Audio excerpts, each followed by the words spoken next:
আসসালামু আলাইকুম everyone. Welcome back to my Facebook page and my YouTube channel. আমি খন্দকার মেহেদী হাসান রিফাত বরাবরের মতো আবার আপনাদের সামনে নতুন টপিকস নিয়ে হাজির হয়েছি।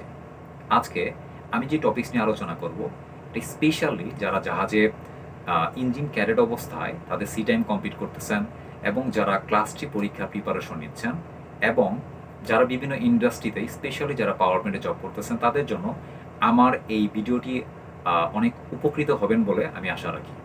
সো ভিডিওটি শেষ হওয়ার আগ পর্যন্ত আপনারা দেখতে থাকুন। আজকে আমি যে টপিকসটা নিয়ে কথা বলবো এটি হচ্ছে পিউরিফায়ার।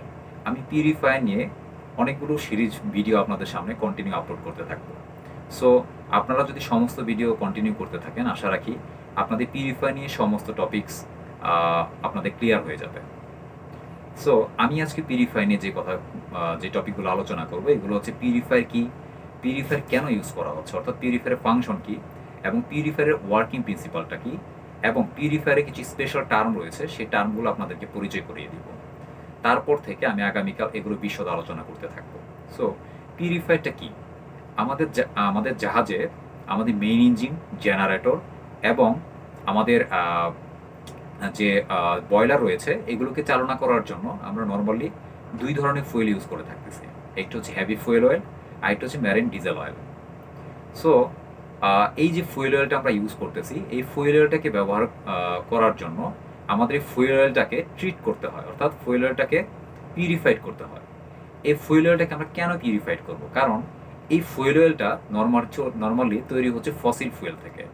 সেই ফসিল ফুয়েল থেকে আমরা সেটা বিভিন্ন রিফাইনারি কোম্পানি সেগুলো কালেক্ট করে তাদের বিভিন্ন ডিস্টিলেশন, ব্ল্যান্ডিং, বিভিন্ন প্রক্রিয়ায় তারা সেগুলোকে ইউজ করার জন্য তারা বিভিন্ন প্রক্রিয়ায় সেগুলোকে পিউরিফাইড করতে থাকে।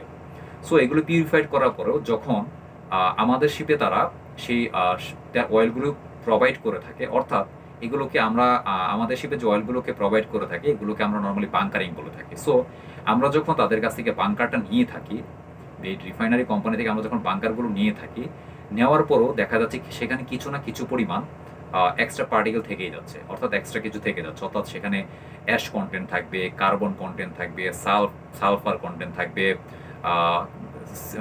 বিভিন্ন সিসিআই থাকবে, এমনকি বিভিন্ন ধরনের পার্টিকেল, ক্ষুদ্রাতি ক্ষুদ্র অনেক পার্টিকেল থেকে থাকে।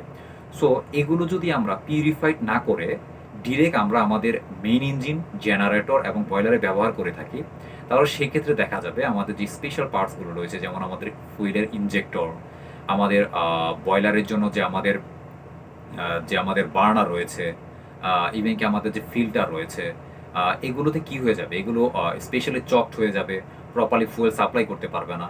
ইভেন এগুলো ফুয়েল সাপ্লাই হওয়ার পরেও এই যে বিভিন্ন কন্টেন্ট এখানে থেকে যাবে, এগুলোর কারণে আমাদের যে ইঞ্জিনের পিস্টনগুলো রয়েছে, ইঞ্জিনের লাইনারগুলো রয়েছে, এগুলোতে অতিরিক্ত পরিমাণে কার্বন, সালফার এগুলো জমে যাবে। সো এগুলো যদি জমে যায় আমাদের এক্সট্রা মেনটেন্যান্সের কাজ বেড়ে যাবে, আমাদের প্রপার ইফিশিয়েন্ট কম্বাশন হবে না। দ্যাটস ওয়াই আমাদেরকে এই পিউরিফাইড অয়েল প্রডিউস করার জন্য আমরা নর্মালি পিউরিফাইড ব্যবহার করে থাকতেছি। ওকে, এখন আমি আপনাদেরকে পিউরিফায়ারের ওয়ার্কিং প্রিন্সিপালটা, অর্থাৎ বেসিক ওয়ার্কিং প্রিন্সিপালটা আপনাদেরকে জানাবো। দেখেন, আমি স্ক্রিনে একটি ছবি দিয়েছি। এই ছবিতে আমি নর্মালি তিনটা স্পেশাল জিনিস আমরা এখানে মিক্সচার করেছি। আমি কিছু পাথরের গুঁড়ো নিয়েছি, দেন আমি পানি নিয়েছি এবং সাথে একটু তেল মিশ্রিত করেছি।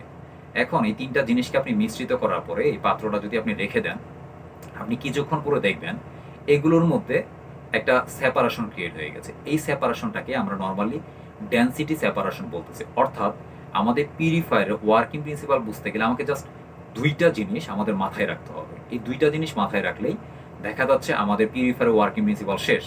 একটা হচ্ছে ডেনসিটি সেপারেশন আর একটা হচ্ছে সেন্ট্রিফিউগাল সেপারেশন। সো এই পাত্রের মধ্যে মিশ্রিত করার পরে আমরা যদি কিছুক্ষণ পরে রেখে দেই, দেখা যাবে এই তিনটা উপাদানের ভিতরে তাদের মধ্যে সেপারেশন শুরু হয়ে গিয়েছে। অর্থাৎ বেশি ডেনসিটির যে অয়েলটা রয়েছে সেটা একদম নিচে অবস্থান করবে, তার চেয়ে কম ডেনসিটির যে অয়েলটা উপাদানটা রয়েছে তা একটু উপরে অবস্থান করবে, এবং তার চেয়ে কম ডেনসিটির যে উপাদানটি রয়েছে অর্থাৎ অয়েল সেটা আরেকটু পজিশনে অবস্থান করবে। সো আমার এই ভিডিওর স্ক্রিনে যে ছবিটা আমি দিয়েছি এটা আপনারা স্পষ্ট লক্ষ্য করে দেখতে পারবেন। সবার নিচে পাথর রয়েছে, তার উপরে রয়েছে আমাদের পানি, তার উপরে অয়েল, অর্থাৎ পাথরের ঘনত্ব ডেনসিটি বেশি, তারপর অয়েল, তারপর হচ্ছে আমার তারপরে ওয়াটার, তারপর হচ্ছে আমার অয়েল।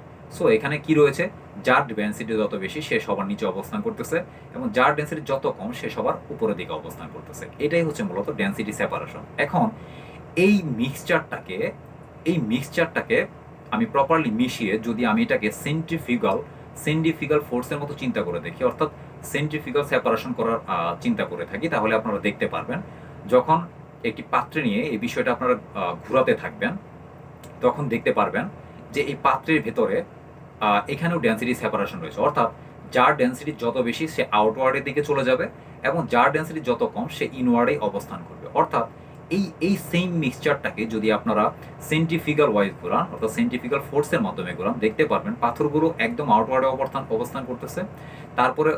তারপরে হচ্ছে ওয়াটার তার একটু এদিকে অবস্থান করতেছে, ইনওয়ার্ডের দিকে অবস্থান করতেছে। তারপরে যে আমাদের সবচেয়ে কম ডেন্সিটি অয়েল, সে অয়েলটা আমাদের একদম সেন্টার, অর্থাৎ একদম ইনওয়ার্ডে অবস্থান করতেছে। ওকে, সো এখানে এটাই হচ্ছে মূলত আমাদের পিউরিফায়ারের বেসিক প্রিন্সিপাল। অর্থাৎ যখন আমরা পিউরিফায়ারে অয়েলটাকে আমরা এন্টার করাবো, তখন দেখা যাচ্ছে সে অয়েলটাকে যখন আমরা সেন্ট্রিফিউগাল ফোর্সের মধ্যে ঘোরাতে থাকবো, সেখানেও তাদের ডেন্সিটি সেপারেশন ক্রিয়েট হবে। অর্থাৎ আমাদের যে ফুয়েল রয়েছে, ফুয়েলের মধ্যে যে বিভিন্ন পার্টিকেল, অর্থাৎ ক্ষুদ্রাতি ক্ষুদ্র যত পার্টিকেল রয়েছে, সেগুলো একদম আউটওয়ার্ডের দিকে চলে যাবে। তার চেয়ে কম ডেন্সিটি যেটা, অর্থাৎ আমাদের ওয়াটারটা ইনওয়ার্ডের দিকে আসবে।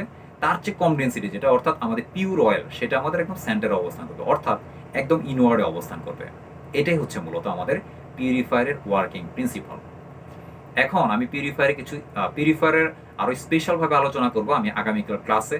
বাট তার আগে আমি আপনাদের বোঝার স্বার্থে আমি আপনাদের সাথে কিছু ইম্পর্টেন্ট টার্মস আলোচনা করতেছি। অনেক সময় অনেকেই এই বিষয়গুলো গুলিয়ে ফেলি। অর্থাৎ পিউরিফায়ারের ফিড ভালভ কোনটা, এটা অনেক সময় আমরা ভুলিয়ে রাখি। আমি আপনাদেরকে আমার স্ক্রিনে একটা ছবি আপনাদেরকে দিয়েছি। অর্থাৎ পিউরিফায়ারে আমরা অয়েলটাকে পিউরিফাইড করার জন্য যেই ভালভের মধ্য দিয়ে আমরা অয়েলটাকে ট্রান্সফার করব, সেই সাকশন যে ভালভটা রয়েছে, সেই সাকশন ভালভকে বলবো আমরা পিউরিফায়ারের feed valve. Okay, then what is back pressure valve? এই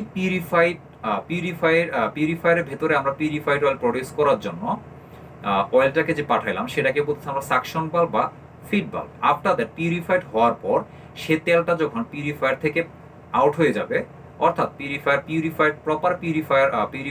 অয়েল যেই পাইপ দিয়ে বের হয়ে, অর্থাৎ যে ভালভের মাধ্যমে বের হয়ে যাবে, অর্থাৎ পিউরিফায়ারের ডেলিভারি ভালভ, এই পিউরিফায়ারের ডেলিভারি ভালভটাকে বলবো আমরা পিউরিফায়ারের ব্যাক প্রেশার ভালভ।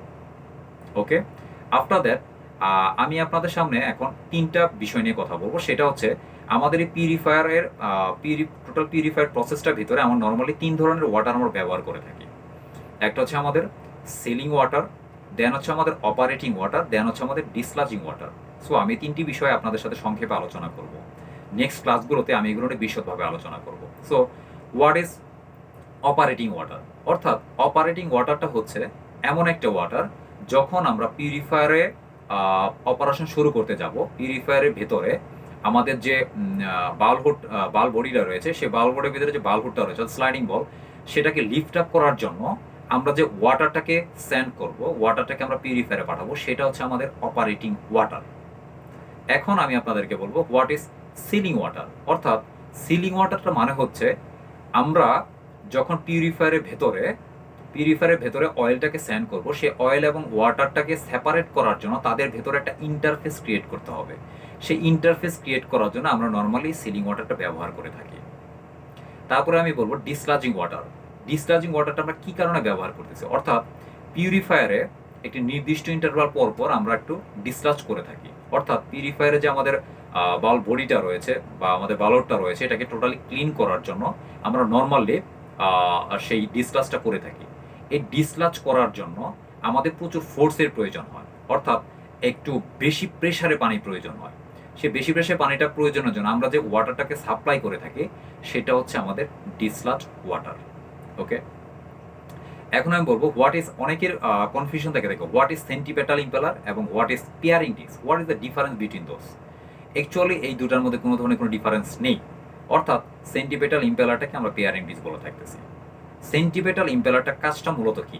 সেন্টিপেটাল ইম্পেলার কাজটা হচ্ছে আমার পিউরিফায়ারের ভেতরে যে পিউরিফাইড পিওর অয়েলটা আমরা প্রডিউস করতেছি, সেটাকে স্যান করার জন্য, অর্থাৎ পিউরিফায়ারের ভেতরে যে সেটাকে স্যান করার জন্য আমার অবশ্যই একটি বস্তুর প্রয়োজন হবে, একটা ইকুইপমেন্টের প্রয়োজন হবে। অর্থাৎ পিউরিফায়ারের ভেতরে আমাদের কি রয়েছে, সেন্ট্রিফিক্যাল ফোর্সের কারণে যে রোটেশনাল এনার্জিটাকে ক্রিয়েট হচ্ছে, এই রোটেশনাল এনার্জিটাকে এই সেন্টিপেটাল ইম্পেলার সেটাকে টোটালি প্রেশার হেডে কনভার্ট করে সে সার্ভিসটাকে পাঠিয়ে দিচ্ছে। অর্থাৎ সেন্টিপেটাল ইম্পেলার কাজটা হচ্ছে সে রোটেশনাল এনার্জিটাকে সে প্রেশার হেডে কনভার্ট করে দেয়। ওকে, এখন বলবো gravity disc. What is gravity disc? Gravity disc হচ্ছে এমন একটি বিষয় যে গ্র্যাভিটি ডিস্ক আমাদের যে সিলিং ওয়াটার আমরা পিউরিফায়ারের ভিতরে যে আমরা পিউরিফিকেশন করার জন্য আমরা যে সিলিং ওয়াটারটা ব্যবহার করি, আমরা কি পরিমাণ সিলিং ওয়াটার আমার সেই পিউরিফায়ারের ভেতরে থাকবে, কি পরিমাণ সিলিং ওয়াটার আমার পিউরিফায়ারের ভিতরে থাকবে সেটা ডিটেক্ট করবে আমাদের গ্র্যাভিটি ডিস্ক। অর্থাৎ গ্র্যাভিটি ডিস্কের ইনার ডায়ামিটারের উপর ডিপেন্ড করে আমাদের সিলিং ওয়াটারের অ্যামাউন্টটা পিউরিফায়ারের ভিতরে নির্দেশ করবে। এখন বলবো হোয়াট ইজ ডিস্ক স্টাক। অর্থাৎ পিউরিফায়ারের ভেতরে অনেকগুলো ডিস্ক দেখা যায়, ডিস্কের স্টাক থাকে। সো এই ডিস্ক স্টাকগুলো মূলত কি? এই ডিস্ক স্টাকগুলো হচ্ছে আমাদের অয়েলটা যখন আমরা অয়েল ইনলেট পাইপ দিয়ে এন্টার করাবো, অয়েল ইনলেট পাইপ দিয়ে এন্টার করানোর পরে যখন সে নিচে অবস্থান করবে সেন্ট্রিফিক্যাল ফোর্সের কারণে তখন সে অয়েলটা রোটেট করতে থাকবে। রোটেট করার সময় সে ডিস্ক স্টাকের ভিতরে কিছু কিছু হোল রয়েছে, সেই হোল দিয়ে অর্থাৎ পিউরিফায়ারের প্রত্যেকটি জায়গায় সেগুলো টোটালি ডিস্কের ভেতরে ভেতরে ভেতরে ভেতরে সেগুলো ছড়িয়ে যাবে। এই ছড়িয়ে যাওয়ার কারণে অর্থাৎ সেদিক দিয়ে হোলও রয়েছে, ছড়িয়ে যাওয়ার কারণে তাদের সেন্ট্রিফিক্যাল সেপারেশনটা, রোটেশনের কারণে যে সেন্ট্রিফিক্যাল সেপারেশনটা হবে, এগুলো বিভক্ত হয়ে যাওয়ার কারণে আমার সেন্ট্রিফিক্যাল সেপারেশনটা আরও বেশি ইফিসিয়েন্ট হবে। এর জন্য নর্মালি আমরা ডিস্ক স্টারটা এখানে ব্যবহার করে থাকতেছি। এখন অনেকের প্রশ্ন থাকে what is pilot valve? Pilot ভালভে মূলত ফাংশনটা কি? পাইলট ভালভের ফাংশনটা হচ্ছে এটা নর্মালি যখন আমার পিউরিফায়ার অপারেশন চলতে থাকে কিছু সময় পর পর দেখা যায়, অর্থাৎ এটা অ্যাকর্ডিং টু টাইমার 2 আওয়ার্স হতে পারে। সো 2 আওয়ার্স পর পর দেখা যায় আমরা নর্মালি কি করে থাকি, ডিসচার্জিং অপারেশনটা করে থাকি। এই ডিসচার্জিং অপারেশনটা করার জন্য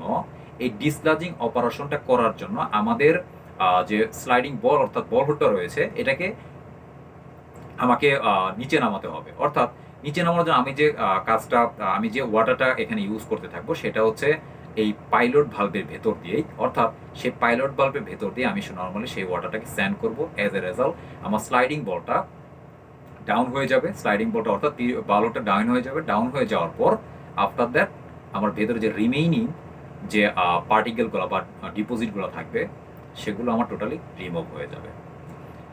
এটাই হচ্ছে মূলত আজকে নর্মালি আমার পিউরিফায়ার বিষয়ে আজকে এই পর্যন্তই।